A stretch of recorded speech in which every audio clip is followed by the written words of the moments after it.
They say hell has no fury like a woman scorned, but whoever said that clearly never met a Naija woman with a kitchen pestle and free afternoon. Gather here, because when Bobby decided to bite the hand that fed him, Maureen used that same hand to reset his entire destiny. Maureen was the kind of woman people described with a sigh. You see that girl? She gets sense and she gets money. At 28, she had the kind of life her mates prayed for during night vigil, a stable job, a car that didn't cough when you turned the ignition, a good apartment, and skin so fresh it could be used as campaign material for shea butter sellers. But in her mother's eyes, all those things were background noise to the real issue, marriage. Yes, Maureen's mother wanted her daughter to be married so badly that she seized every opportunity to remind her of her single status and the need to get married. And she did just that the next Sunday Maureen visited her like she normally does on weekends. Maureen, Mama said one Sunday afternoon, standing in her living room like a debt collector. Are you waiting for Angel Gabriel to come down and marry you? Or are you doing spiritual engagement with an invisible man? Mama, I'm fine, Maureen replied, sipping her tea slowly. Fine, Ke. If I die tomorrow, who will carry your children? Holy Spirit?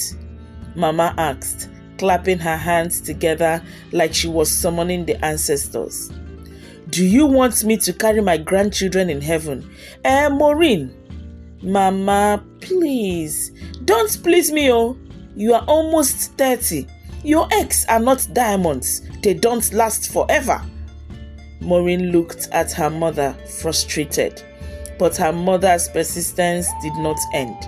In fact, from that day, Mama became the official marriage campaign manager of the family. She will call at 5 a.m. asking, Momo, have you found someone? Please walk to work today. Enter boss. You never can tell where you will meet your husband. Then when she makes her usual Sunday visits, her mother would say, do you remember that my friend's daughter, Bridget? She married at 22 and now she has twins. But you, what do you have? Salary, fine house and a car. Who will enjoy those things if not your children and your husband? Maureen, have pity on me now. If you continue waiting for Prince Charming for too long, only widowers will remain. Oh. One Sunday evening, after Mama had given her another TED talk on the dangers of late marriage, Maureen dropped her spoon and sighed. Mama, okay, I will try love. Mama froze. Say it again. I said I will try love.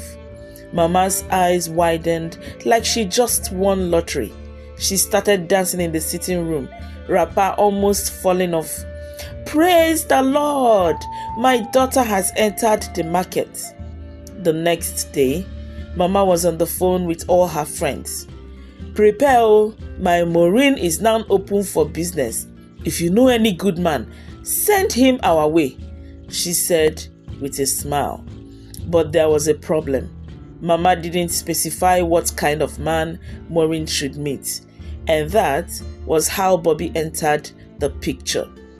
Bobby arrived in Maureen's life the way Harmattan arrives in November, quietly at first, but before you know it, your lips are cracking.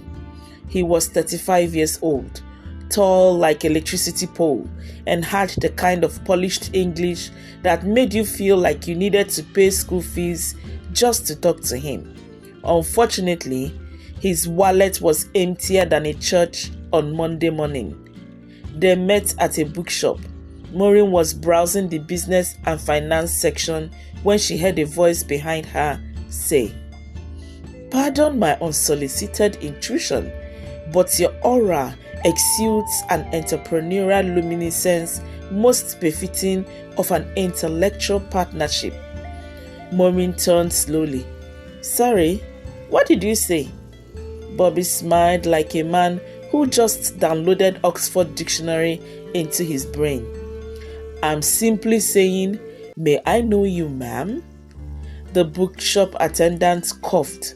The ceiling fan slowed down like it was eavesdropping. Somewhere outside, a goat bleated, meh, which in goat language meant, this one na storyteller. But Maureen was already desperate to try love, if not for anything else, at least to get her mother off her neck. So from that day, Bobby became a regular in Maureen's life. At first, he came with sweet words and borrowed perfume. Then came the food. Bobby, will you eat? Maureen asked him the first day he visited her house. Why not? Food is the fuel of affection, he replied, already opening Maureen's pot covers in the kitchen like customs officer inspecting luggage. Before long, Bobby was not just a guest. He was a permanent fixture. His toothbrush stood proudly in her bedroom like it had bought the house.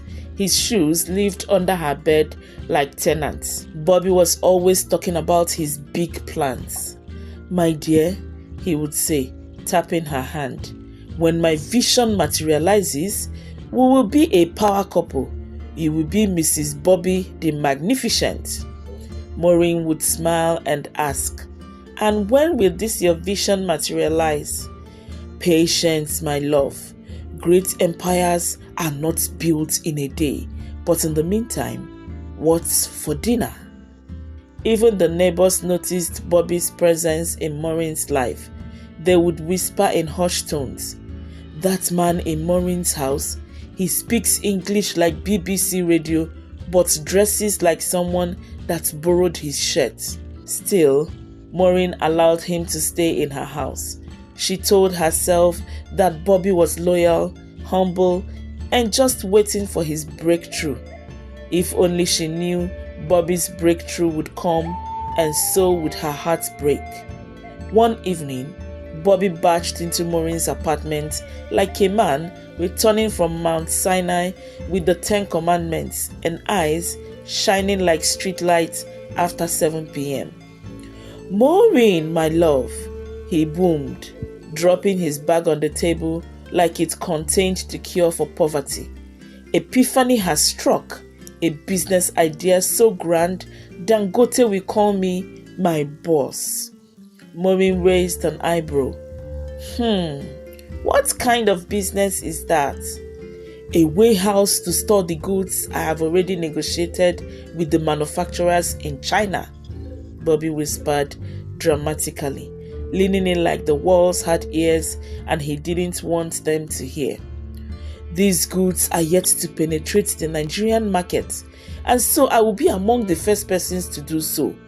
And you know what that means? A warehouse of wonders, imports, wholesale, retail. My dear, it will be the 8th wonder of the world. Maureen looked at him and said, and how will you fund this your 8th wonder? Or are the manufacturers going to give you the goods to sell for them and pay later? Bobby sighed deeply, clutching his chest as if in pain. Alas, my love, I have the brain, but not the bread. The vision, but not the provision. The plan, but not the plantain. Maureen burst out laughing. So you want me to be the plantain? Bobby straightened his back. No, my queen, you will be the fertile soil in which I plant my dream, and then together we will harvest the fruits of destiny, and then I can give you the wedding of your dreams like you deserve. On hearing that, Maureen was sold. Fast forward to 2 weeks, Maureen's savings went into Bobby's 8th wonder, and to be fair, it worked. The goods were selling out fast. People were rushing the product like their lives depended on it. Money began flowing in like Christmas relatives. But the money came with side effects. At first, Bobby said he needed to move into his own apartment so that they could start preparing for their wedding. Maureen agreed and even saw it as a good thing because it will earn him more respect from the neighbors. Then after that, Bobby started wearing expensive clothes and sunglasses even inside the house. His English switched from "Good afternoon" to "Salutations, peasants." He bought suits that looked like they were auditioning for James Bond but ended up in Yoruba demon fashion shows.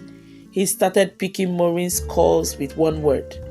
Yes, like she was a marketer advertising an unknown product. One afternoon, Maureen confronted him on the phone. "Bobby, you are changing. You don't even spend time with me anymore." "Correction," he said, adjusting his tie. "I am evolving. A man of my caliber must network with other options." Maureen blinked. "Other what?" He smirked. "Let's be honest, Maureen. You are too desperate for a husband. And me? I'm not ready to settle for desperation," he said and ended the call. For 3 seconds, Maureen just stared at the phone in her hand like she was dreaming. Her soul left her body, went outside, took fresh air, came back and whispered, "I will show you what a desperate woman can do, Bobby." That night, Maureen sat in her room, pestle beside her, eyes fixed ahead of her, thinking of the perfect way to revenge. She kept talking to herself to the point that her neighbors thought she was praying. They didn't know she was planning. And when an angry Naija woman starts planning in silence, brethren, start saying your last prayer. The morning of Maureen's revenge was quiet. Too quiet. Even the rooster in the next compound that usually shouts like a political campaign manager was silent. It was as if the universe knew history was about to be made. Maureen wore her shorts and top like a general going to war. On her shoulder rested her trusted wooden kitchen pestle, the same pestle that had faithfully pounded yam and now had a new mission: discipline by demolition. She drove and got to Bobby's house when she knew he had left for his warehouse. Her first target, Bobby's car of pride. It was parked outside, shining like it had just come from a car beauty pageant. Bobby only used it on weekends when he wanted to show off and flirt with girls. Maureen walked around the car slowly, like an art critic admiring a masterpiece. Bobby, this your car has enjoyed peace for too long. It's time to shake things a little," she muttered. Bush! The pestle kissed the windscreen. The glass didn't just break, it screamed. One neighbor peeped from the window, hand over mouth. "Jesu!" Another whispered, "Don't stop her, the spirit is moving." After smashing the car, Maureen opened the apartment with the spare keys Bobby had given her when he moved into the apartment. Maureen entered the bedroom. The suits were hanging there, proud and puffed up like they owned the land. "You!" She pointed at a 3-piece navy blue suit. When Bobby had only one belt and it was torn, where were you? She grabbed every suit, every tie, every wristwatch, all straight into the pile of clothes she was burning outside, and the fire licked the fabric like it was slopping okra soup. Her third target, the laptop of lies.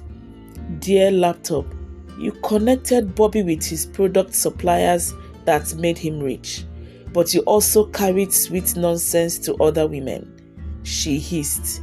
So, it's time to stop serving a man who is unworthy, she said. And with one precise drop to the floor, pim, the laptop retired early. Final target, the warehouse of wonders, or as Maureen now called it, the shrine of stupidity. Maureen knew she couldn't go to the warehouse to destroy it so that she would not be met with resistance from Bobby, so she made a call.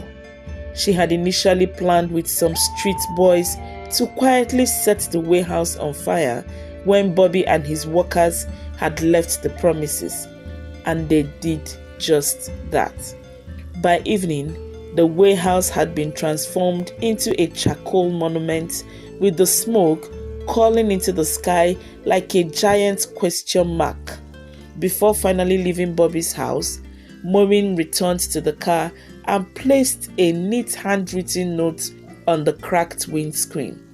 Then she dusted her hands, adjusted her clothes, and walked towards her car, Pestle swinging by her side like a satisfied warrior. The neighbors just watched in holy silence. One man finally whispered, "This is what you get when you play with a good woman. Let this serve as a lesson to all men." Bobby returned that evening from his warehouse, whistling like a man who just closed a $1 million deal, not knowing that his warehouse had been set on fire. Then he got down from the taxi he paid to take him to his apartment, stepped into his compound, and stood there in shock. His beloved expensive car was utterly destroyed, windscreen shattered beyond repair. He stood there, screaming, talking to himself and also talking to the air as if looking for answers.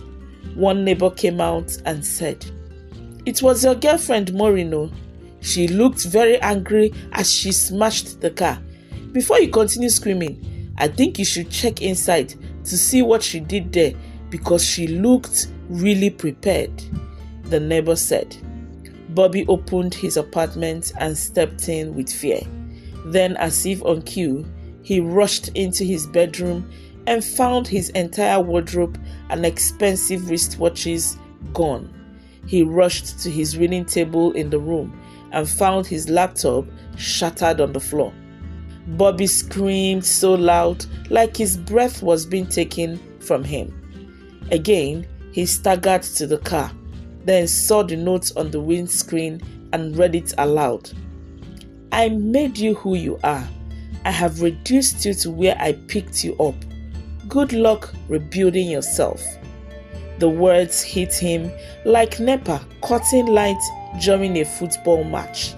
The compound goat strolled by, looked at Bobby and bleated, "Meh! Meh!"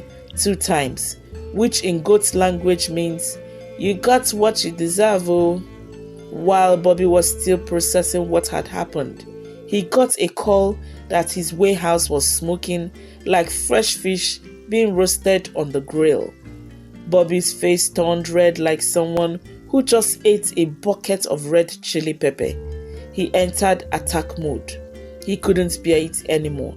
He knew Maureen was behind everything, and so he made for her house with such anger that even the taxi man that drove him to her house was afraid of asking for his money.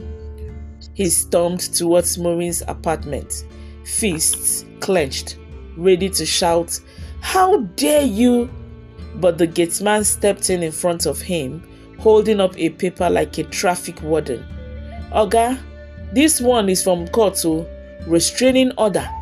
It says if you come near Madam Maureen again, you will enter police van faster than a thief in Oshodi Market." Bobby's mouth opened, closed, opened again. Nothing came out, just air and regret. He sank to the pavement, holding his head like a student who just saw exam results. Meanwhile, Maureen sat on the couch, sipping juice, her pestle leaning in the corner like a loyal bodyguard. Then she picked up her phone and called her mother. "Mama," she said.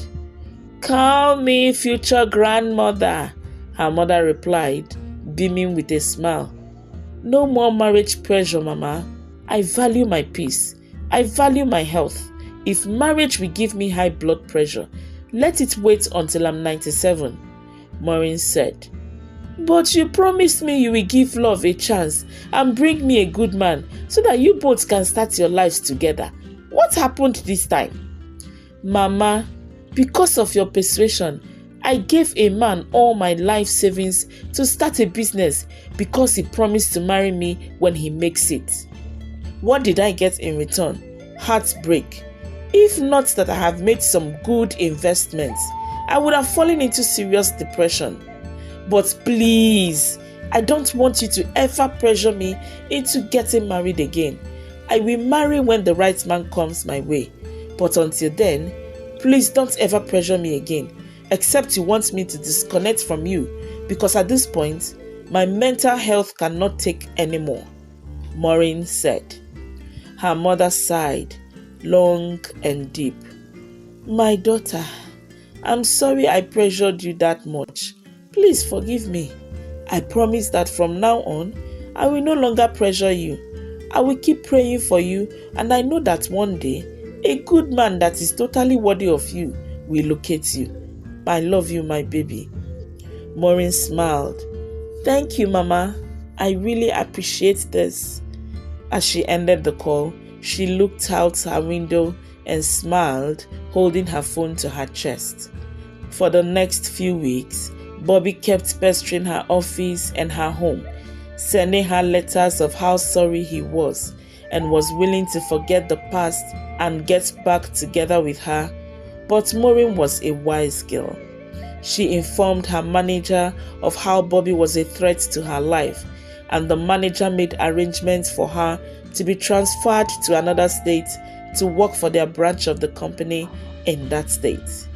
After 6 years, at 34, Maureen met a good man when she went for an exhibition abroad. A man who valued her for who she was, not because of what she had. And more importantly, a man who can hold his family down financially without depending on what his partner brings to the table. So within a few months, they got married, and Maureen relocated abroad to be with her husband. 13 months later, Mama was in the UK for Maureen's new baby motherly care known as Omugo. As she was carrying Maureen's baby one afternoon, she remembered how she almost pushed her daughter into falling for the wrong man just because she wanted a grandchild from Maureen. She and Maureen joked about it, and they both thanked God that she did not make the mistake of a lifetime. Moral of the story: don't let anyone pressure you into marriage. Your life is not a clearance sale. 2. Don't bite the hand that fed you unless you enjoy swallowing pestle-sized consequences. And finally, play with love if you must, but remember, karma plays harder. Thank you so much for watching the story. Please let me know what you think about it in the comment section below. I would love to hear from you. Don't forget to like, share, and subscribe to my channel. And also click the notification bell beside the subscribe button to be notified each time I drop a new video. Until I come your way again soon, stay happy.